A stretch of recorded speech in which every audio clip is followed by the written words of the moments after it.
छात्रों, इस वीडियो में अध्ययन करेंगे कक्षा 12वीं हिंदी युवक भारती की तीसरी कविता, जिसका नाम है सच हम नहीं सच तुम नहीं। इस कविता के कवि है डॉक्टर जगदीश गुप्त। इस कविता के दूसरे भाग का अध्ययन करेंगे।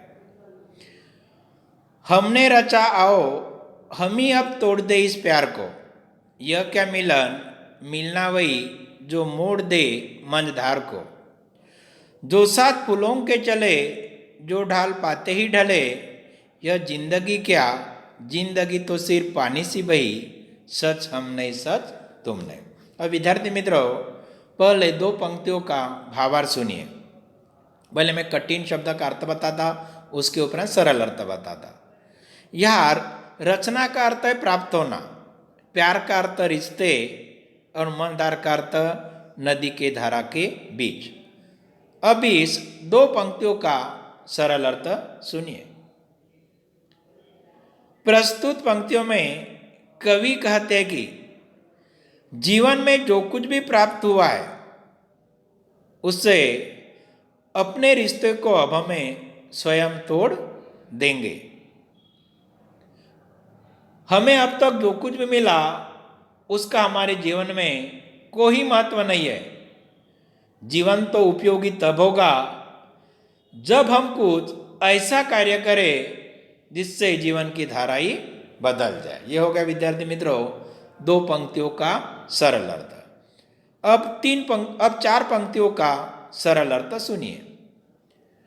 जो साथ फूलों के चले, फूलों के साथ चलना यानी आसान राह पर चलना।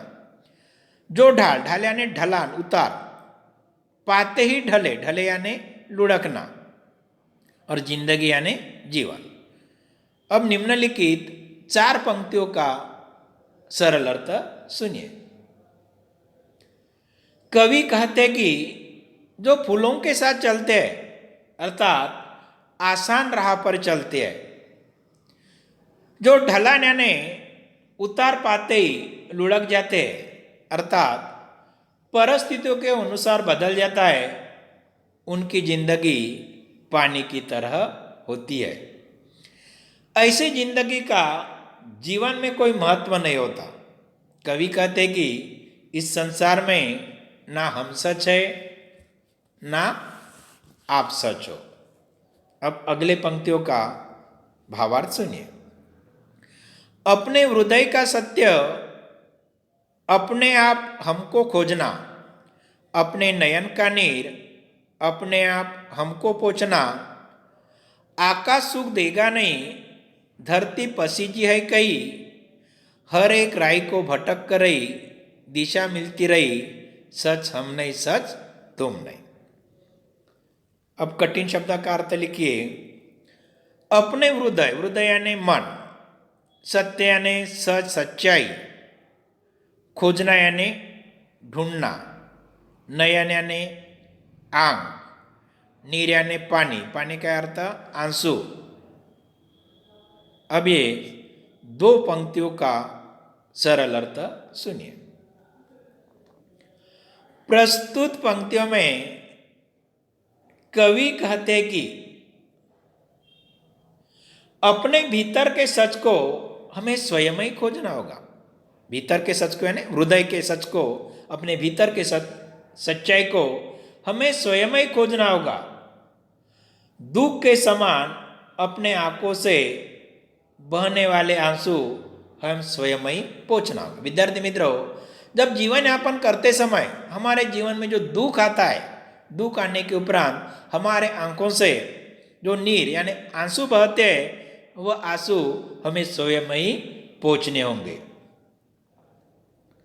अब अगले चार पंक्तियों का सरल अर्थ सुनिए। आकाश सुख देगा नहीं धरती पसीजी है कई, पसीजना यानी दया, मन में दया का भाव आना। हर एक राय, राय यानी यात्री, दिशा यानी राह। ये हो गए कठिन शब्द। अब चार पंक्तियों का सरल अर्थ सुनिए। आकाश सुख देगा नहीं धरती पसीजी है कई, हर एक राय को भटक कर रही दिशा मिलती रही, सच हम नहीं, सच तुम नहीं। कवि कहते हैं यह आकाश हमें सुख नहीं देगा और न यह धरती हमारा दुख देखकर पसीजेगी, ना उसको दयाएंगी। हमें स्वयं ही अपनी सहायता करनी होगी, क्योंकि जीवन के राह पर चलने वाले हर राय को भटकने के बाद ही स्वयं राह मिल जाती है। इस संसार में ना हम सच है ना आप सच है।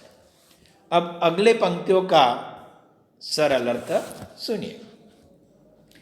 बेकार है मुस्कान से ढकना हृदय की खिन्नता, आदर्श हो सकती नहीं तन और मन की भिन्नता। जब तक बंदी है चेतना, जब तक प्रणय दुख से घना, तब तक मानूंगा कभी इस राह को ही मैं सही, सच हम नहीं, सच तुम नहीं। अब पहले पंक्ति का सरल अर्थ सुनिए। बेकार यानी व्यर्थ, हृदय यानी मन, ढकना यानी छिपाना, मुस्कान यानी हंसी। अब पहले पंक्ति का सरल अर्थ सुनिए। कवि कहते हैं कि मन में जो दुख है उसे चेहरे के हंसी से छुपाना बेकार यानी व्यर्थ है। अब अगले पंक्ति का सरल अर्थ सुनिए। आदर्श हो सकती नहीं तन और मन की भिन्नता। इंसान के अंदर और बाहर के भावों में जो असमानता अच्छी नहीं होती। यानी विद्यार्थी मित्रों, आदमी की अंदर अंदर यानी हृदय में, तन यानी बाहर में कि जो भिन्नता होती है, उसमें असमानता होती है, वो अच्छी नहीं होती। जब तक बंधी है चेतना, तब तक प्रणय दुख से घना। जब तक जिंदगी है और दुख को हराने का विश्वास मेरे अंदर भरा हुआ है, तब तक मैं गलत राह से सही नहीं मानूंगा।